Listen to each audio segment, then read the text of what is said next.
शिक्षाप्रद कहानी। प्रतिध्वनि। जितना कठोर संघर्ष होता है, जीत उतनी ही शानदार होती है। स्वामी विवेकानंद। एक बार एक आदमी को अपने बगीचे में टहलते हुए किसी टहनी से लटकता हुआ एक तितली का ककून दिखाई पड़ा। अब वह आदमी प्रतिदिन उसे देखने लगा और एक दिन उसने देखा कि उस ककून में एक छोटा सा छेद बन गया है। उस दिन वो वहीं बैठ गया और घंटों उसे देखता रहा।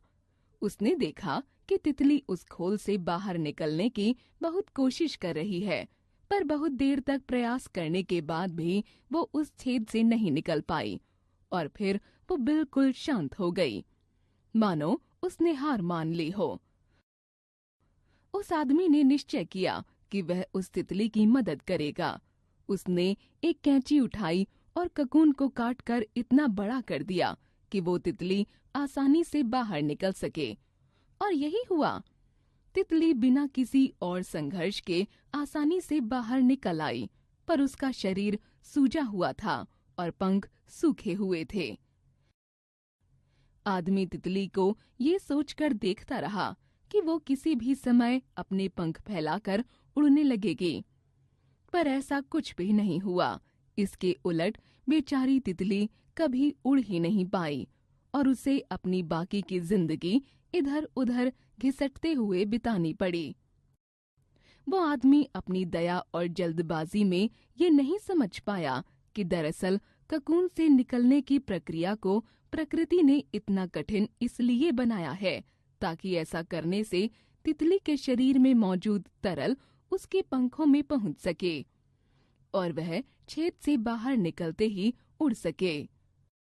बच्चों, वास्तव में कभी-कभी हमारे जीवन में संघर्ष ही वो चीज होती है जिसकी हमें सचमुच आवश्यकता होती है। यदि हम बिना किसी कोशिश और मेहनत के सब कुछ पाने लगे, तो हम भी एक अपंग के समान हो जाएंगे। बिना परिश्रम और संघर्ष के हम कभी उतने मजबूत नहीं बन सकते जितनी हमारी क्षमता है। इसलिए जीवन में आने वाले कठिन पलों को सकारात्मक दृष्टिकोण से देखिए।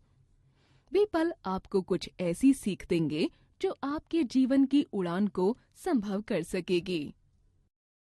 जीवन मूल्य। संघर्ष ही आपको मजबूत बनाता है। बिना संघर्ष के जीत संभव नहीं है। जीवन कौशल। मेरे पिताजी कहते हैं कि संघर्ष करते रहने से सफलता जरूर मिलती है। वे ठीक कहते हैं। उदाहरण के लिए थॉमस एडिसन को ही देख लो। कठोर जीवन जीते हुए उन्होंने निरंतर संघर्ष किया। लगन और कड़ी मेहनत के बाद उन्होंने बल्ब और ग्रामोफोन का आविष्कार किया। और उनकी मेहनत और लगन के कारण ही आज वो इतने प्रसिद्ध हैं।